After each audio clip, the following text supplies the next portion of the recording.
आज हम लोग देखेंगे क्लास 10 का चैप्टर नंबर 3 प्रश्नावली 3.5 को हल करने से पहले हम लोग वज्र गुणा विधि के बारे में जानते हैं। ठीक है, जैसे यहाँ मान लिया x है ये, ठीक, तो यहाँ x, ये y है, ये 1, ठीक।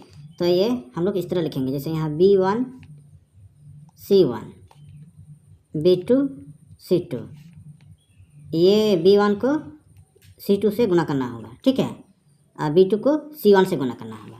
फिर इसमें a1 और a2, ठीक, c1 को a2 से गुना करना होगा, c2 को a1 से गुना करना होगा, ठीक है। फिर इसमें b1 b2, a1 को b2 से गुना करना होगा और a2 को b1 से गुना करना होगा, ठीक। ये आप लोग को वज्र गुणा विधि का तरीका बता रहे हैं। से x बराबर ये दोनों, ये और ये गुना करेंगे, b1 c2 minus b2 minus c1। इसके बाद ये वाला हम लोग गुना करेंगे, यहाँ बराबर का चिन्ह है, ये c1 और a2 माइनस c2 और a1, इसमें a1 a1 सॉरी b2, इसके a2 और b1, ये दोनों गुना हो जाएगा, ठीक है। प्रश्नावली 3 पॉइंट बनाने से पहले एक नंबर क्वेश्चन में मान लिया दिया हुआ है एक अद्वितीय हल है जिसका कोई हल नहीं है या तो अपरिमित रूप से अनेक हल है। तो उस तरह हम लोग अगर बोलेगा तो कौन वाला समीकरण हम लोग का अद्वितीय हल है या तो हल होगा, ये हम लोग नीचे में जैसे हम लिखते हैं 1 नंबर में। इसका अद्वितीय हल या तो अपरिमित रूप से अनेक हल, ये आप लोग को पिछला वाला वीडियो में भी बताए हैं, वो आप लोग देखना। जैसे जब a1 और a2 बराबर नहीं है, ठीक है, तो हमें अद्वितीय हल प्राप्त होता है, ठीक है। अब दूसरा पॉइंट में जब a1 बटे a2 बराबर b1 बटे b2 बराबर c1 बटे c2 बराबर है, तो मतलब a1 a2 सब बराबर है, तो युग्म मतलब हम लोग कहते हैं जोड़ा के अपरिमित रूप से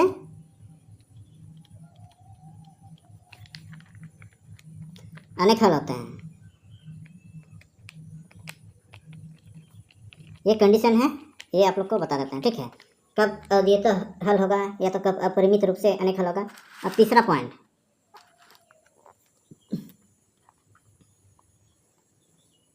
जब a1 बटे a2 बराबर b1 बटे b2 बराबर नहीं c1 बटे c2 है, तो युग्म का कोई हल नहीं है, ठीक है। ये 3 कंडीशन है, ठीक है, ये आप लोग को याद करना है। मेन चीज़ है यहाँ से ये दोनों बराबर है, ये बराबर नहीं है, तो ये युग्म का कोई हल नहीं है, ठीक है। और मान लिया ये सब बराबर है, परिमित रूप से अनेक हल है, और जबकि a1 बटे a2 बराबर नहीं है b1 बटे b2, तो ये हम लोग का अद्वितीय हल होगा, ये हम लोग का आगे हल होगा, ठीक है, ये आप लोग को याद करना होगा। प्रश्नावली 3.5 में से निम्नलिखित समीकरण के युग्मों में से किसका एक अद्वितीय हल है, किसका कोई हल नहीं है, या किसके अपरिमित रूप से अनेक हल होते हैं। अद्वितीय हल की स्थिति में उसे वज्र गुणा विधि से ज्ञात कीजिए, ठीक है। तो ये 1 नंबर का क्वेश्चन है, ठीक, ये हम लोग वज्र गुणा विधि से हल करेंगे। प्रश्नावली 3.5, ठीक, 1 नंबर का क्वेश्चन, एक का एक हल करेंगे, ठीक है। तो यहाँ एक में दिया x माइनस 3y माइनस 3 बराबर 0, 3x माइनस 9y माइनस 2 बराबर 0, तो ये हम लोग हल करेंगे। जैसे यहाँ a1 बटे a2, a1 हम लोग का यहाँ क्या है, x बगल में क्या छुपा हुआ 1, तो यहाँ हम लोग का a1 a और a2 3, a1 हम लोग का यहाँ 3 है, ठीक। इसके बाद b1 बटे b2, b1 हम लोग का -3 और b2 -9 है, ठीक। इसके बाद तो ये वाला तो कटेगा, जैसे ऊपर में माइनस है नीचे में माइनस है, ये माइनस कट गया, फिर यहाँ कटेगा 3 के 3, 3 3 9, ठीक। तो यहाँ हम लोग का बचा कितना, 1 बटे 3। इसके बाद c1 बटे C2, यहाँ -3 है, और ये -2 है। ठीक, तो यहाँ हम लोग का भी माइनस वाला यहाँ कटेगा, माइनस माइनस ये दोनों कट जाएगा। ठीक, तो यहाँ अब देखते हैं हम लोग, जैसे A1 बराबर A2, A1 हम लोग का कितना है 1/3, B1 बराबर B2, जैसे 1/3 है B1 B2 भी, ये दोनों बराबर है। इसके बाद C1 हम लोग का 3/2 है, मतलब ये बराबर नहीं है। तो इसमें हम लोग क्या देखे थे, जब ये स्थिति में होगा तो ये युग्म का कोई हल नहीं होता है। ठीक है, तो यहाँ हम लोग लिख देंगे नीचे में, अतः समीकरण युग्म का कोई हल नहीं है। ठीक, ये हुआ 1 नंबर का आंसर।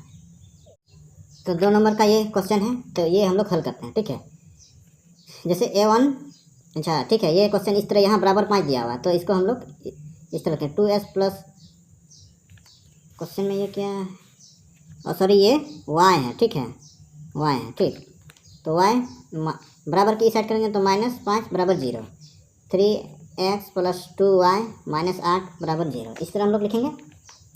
तो A1 बटे A2, A1 हम लोग का कितना है 2/3, B1 बटे B2 हम लोग का 1/2, और C1 बटे C2 हम लोग का -5 बटे -8।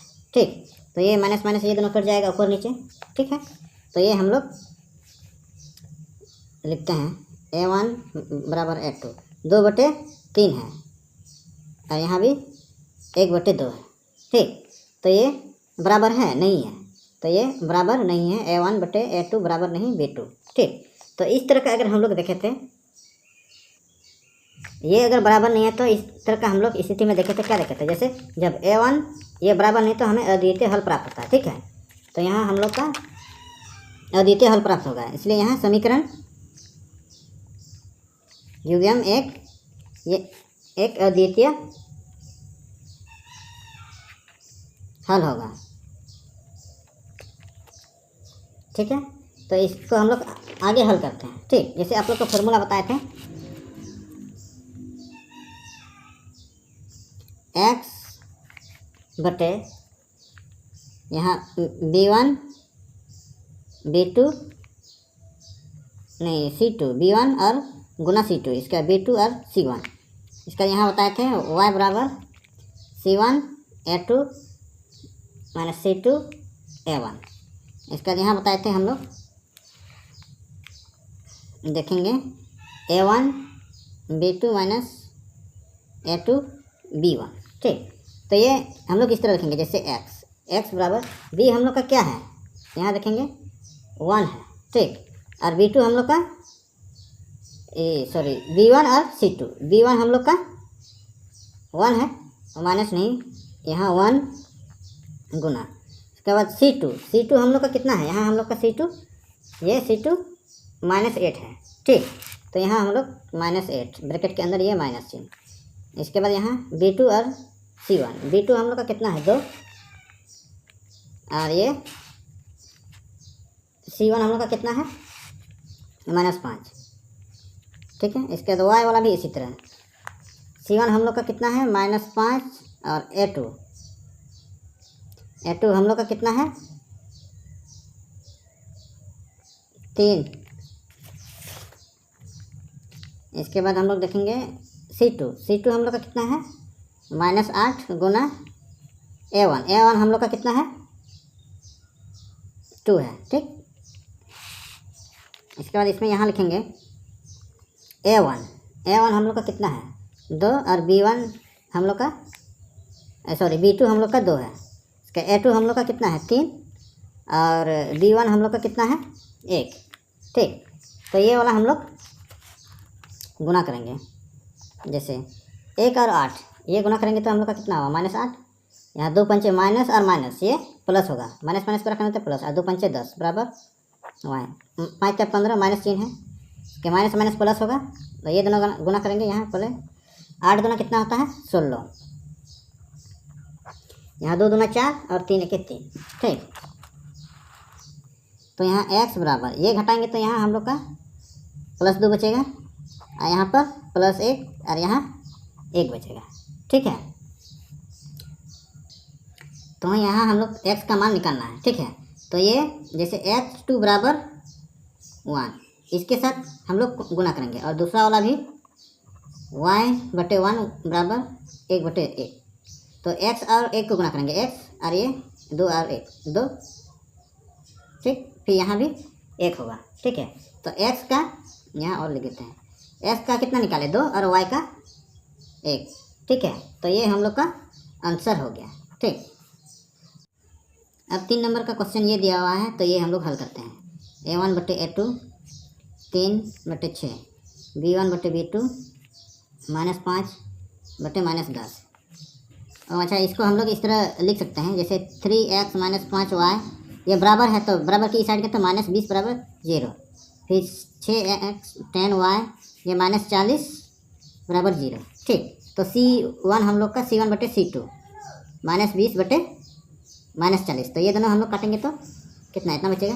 जैसे यहाँ 3 1 3 3 दूना 6, माइनस माइनस काटेगा 5 के 5 5 दूना 10, 20 के 20 20 दूना 40। जैसे यहाँ a1/a2 का 1/2 है, यहाँ b1 का भी 1/2 है, इसका भी कितना 1/2 है, तो सब बराबर है, ठीक है। जैसे a1/a2 b1/b2 c1/c2 जब बराबर होगा तो हम लोग क्या देखे थे, जब ये बराबर होगा तो ये युग्म के अपरिमित रूप से अनेक हल होते हैं, ठीक है।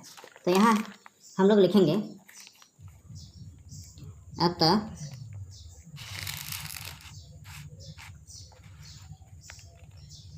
अपरिमित रूप से अनेक हल होते हैं, ठीक है। ये हम लोग का आंसर होगा, ठीक। अब 4 नंबर का क्वेश्चन हम लोग देखते हैं, ठीक है। ये वाला हम लोग हल करते हैं। a1/a2 कितना है 1/3, और b1/b2 यहाँ हम लोग का -3/-3, ये दोनों कट जाएगा। यहाँ कितना बचा 1 और 1, ठीक। या तो इसको हम लोग 1 लिख सकते हैं, ऊपर भी 1 बचा नीचे भी 1, ठीक है। इसका C1/C2 हम लोग का कितना है -7/15, ये दोनों तो नहीं कटेगा, सिर्फ यहाँ चिन्ह कट जाएगा, ठीक है। तो यहाँ हम लोग देखेंगे a1/a2 कितना है 1/3, इसका b1/b2 कितना है 1 है, तो ये बराबर है नहीं, ठीक। b1/b2 तो ये हम आपको बताए हैं, जैसे यहाँ जब a1/a2 बराबर नहीं तो b1/b2 तो ये अद्वितीय हल हमें प्राप्त होता है, ठीक है। तो यहाँ हम लोग लिखेंगे, अतः समीकरण युग्म का एक अद्वितीय हल होगा, ठीक। तो वज्र गुना विधि से हम लोग हल करेंगे, तो इसके लिए हम लोग क्या करेंगे, हम लोग यहाँ लिखेंगे b1 गुना c2 माइनस b2 c1। इसके बाद ये y/c1 a2 minus c2 a1 बराबर 1 a1 गुना b2 माइनस a2 गुना b1, ठीक है। तो यहाँ हम लोग लिखेंगे x, यहाँ हम लोग का कितना है b1 हम लोग का कितना है -3, ठीक। तो यहाँ हम लोग -3 लिखेंगे, ठीक। इसके बाद c2 हम लोग का कितना है, ये c1 है और c2 ये, तो यहाँ हम लोग का कितना -15 गुना -15 बराबर y। इसके बाद फार्मूला c1 और a2, c1 हम लोग का कितना है -7,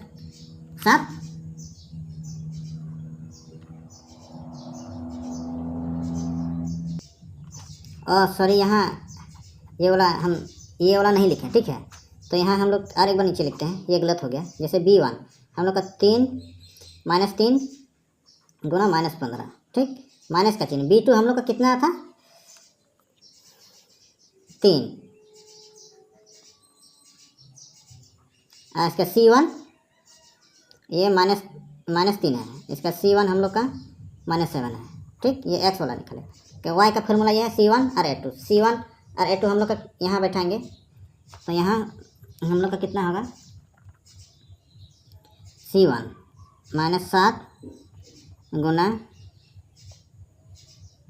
कितना a2 हम लोग का कितना है -3 माइनस इसका यहाँ C2 हम लोग का कितना है -15 गुना A1 हम लोग का कितना है 1 है, ये माइनस है ठीक। इसके बाद यहाँ बराबर 1/A1 हम लोग का कितना है, यहाँ जैसे यहाँ A1 है तो 1 और B2 हम लोग का कितना है -3 माइनस A2 हम लोग का कितना है -3 गुना B1 हम लोग का कितना है और सॉरी A2 हम लोग का यहाँ माइनस नहीं होगा, केवल 3 होगा ठीक। इसके बाद यहाँ B2 यहाँ हम लोग का -3 है ठीक है। तो ये हम लोग गुना करेंगे 3 × 5 = 15 माइनस ये गुना हो जाएगा तो 15 तिया कितना आता है और सॉरी 3 15 3 15 तिया 45 माइनस गुना करेंगे प्लस होगा, इसका ये माइनस प्लस और ये प्लस और माइनस होगा 3 × 7 = 21।